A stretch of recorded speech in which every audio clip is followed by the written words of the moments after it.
Assalamu alaikum. I'm Samra Waleed, a proud teacher and an educationist from the Learning Station.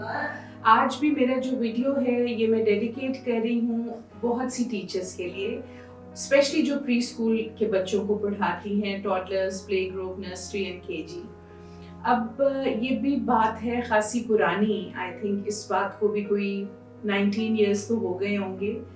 उस वक्त भी मैं एक स्कूल में प्ले ग्रुप टीचर थी और बाकी मेरे सारी क्लास में जो स्टूडेंट्स थे वो 3 इयर्स या 3.5 इयर्स उनकी एज थी, लेकिन उनमें एक मेरी स्टूडेंट थी हाजरा जो कि 2.5 इयर्स की थी और उस स्कूल की एक एडमिनिस्ट्रेटर थी ए लेवल्स की, उनकी वो बेटी थी। तो वो यूजुअली बच्चों के टाइम से आधा घंटा पहले आती थी स्कूल टाइम, और होम टाइम भी उसका लेट होता था। बच्चे मेरे ख्याल से मेरे तब 11:45 या 12 o'clock चले जाते थे and she used to stay with me till 2 o'clock because मेरा 3 o'clock ऑफ होता था, वो 2 o'clock पिक होती थी। तो उसका और मेरा रिलेशन बहुत मज़े का था। Again I would like to add here कि फेवरेटिज्म नहीं होना चाहिए, लेकिन एक अच्छी टीचर अगर बच्चे के एप्टीट्यूड को नेचुरली उसको समझे कि उसका जो नेचर है उसको अल्लाह ने जिस मतलब जौन से स्किल्स के साथ पैदा किया है, अगर वो टीचर उसको जज कर सकती है और उसको इम्प्रूव कर सकती है तो उससे बड़ी बात नहीं होती। और इसके साथ साथ जो आप ये देखते हैं कि बच्चे की कोई एक आधी गलत हैबिट डेवलप हो गई है, तो वो भी एक टीचर की जिम्मेदारी है कि उसको बड़ा पॉजिटिवली और बहुत प्यार और तहम्मुल से उसको इम्प्रूव करे।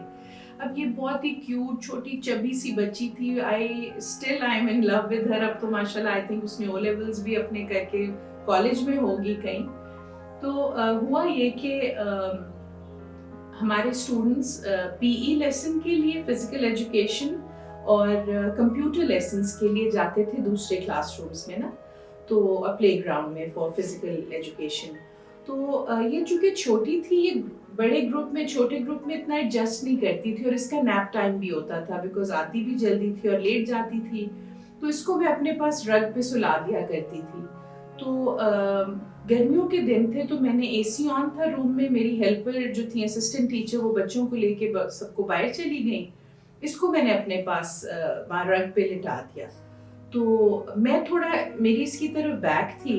अब इस इंसिडेंट से मैंने ये भी सीखा कि we should like always be looking at our students. मतलब हमारी तवज्जो उधर होनी चाहिए, बैक नहीं होनी चाहिए बच्चों की तरफ। मगर मुझे ये लग रहा था कि सो जाएगी, तो थोड़ी देर बाद ना मुझे कुछ आवाज़ आनी शुरू हुई। आई वाज मेकिंग कॉपीज या शायद मैं कॉपी चेकिंग कर रही थी।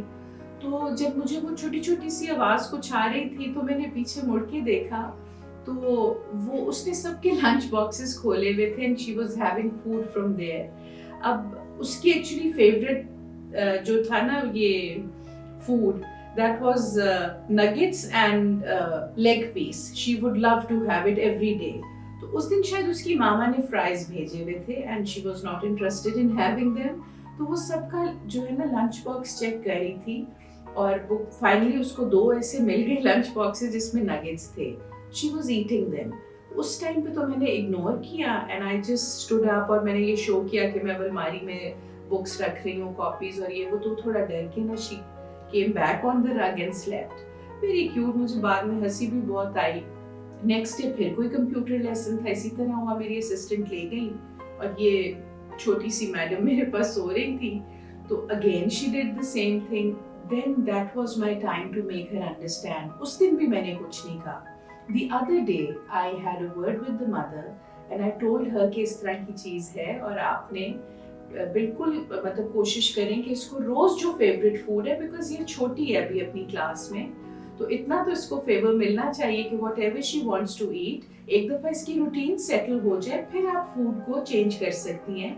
बच्ची की हमारे साथ रेपो बिल्डिंग हो जाए, फिर वो टीचर्स की भी बात बच्चे मान जाते हैं। फिर मैंने स्लाइटली उसको कहना शुरू किया, whenever you are hungry, Hazra, you are going to come to me and tell me, और आपको जो भी खाना होगा मैं मंगवा के दूंगी।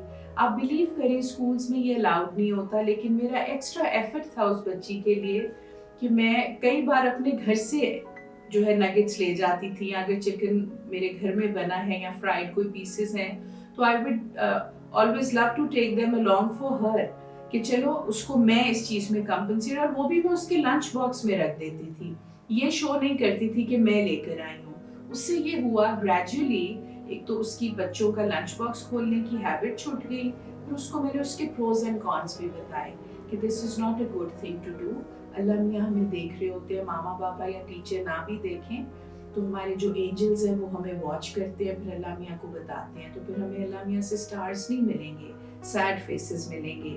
تو اللہ میاں تو ہمیں بہت پیار کرتے ہیں, بچوں کو تو بہت زیادہ, تو آپ نے تو گڈ گرل بننا ہے. تو پھر اس کو آہستہ آہستہ سمجھ آنے لگ گئی, اور she obviously left that habit. So again teachers, I would really like you all to be very very composed and very much, you should be concentrated towards when you are teaching your child, اور اپنا بچہ سمجھ کے ہی پڑھائیں, because یہ age ایسی ہوتی ہے نا پری اسکولرس کی کہ اس ایج میں تو ماں کی گود چاہیے ہوتی ہے بچے کو, بٹ سم ہاؤ کمپٹیشنز میں آ کے, ٹیکنالوجی کا دور ہے, we have to send our kids to schools, اور اس میں بھی کمپٹیشنز ہیں, بہت کچھ ایسا چل رہا ہے, لیکن جب تک بچے کا اچھا بیہیویئر ڈیولپ نہیں ہوگا, وہ ایک اچھا ہیومن نہیں بن سکتا, ایک اچھا مسلمان نہیں بن سکتا. تو یہ تعلیم تو پیچھے رہ جائے گی, پہلے تربیت کی بات ہے, اور اگلے گھر اللہ کے گھر بھی جا کے ہم اس کے لیے آنسریبل ہیں. بینگ ٹیچرز ہم پہ تو دو ذمہ داریاں ہوتی ہیں, ماں کی بھی اور باپ کی بھی. when we are in the classroom, we are the masters, so we need to take care of all these things. I hope this video is going to help you a lot, especially the teachers, and as I said that it is dedicated to all the teachers, so please you think on these lines and work well. And thank you so much for watching me. اپنے comments دیتے رہیں, subscribe کریں, like کریں اور view کریں. Thank you so much.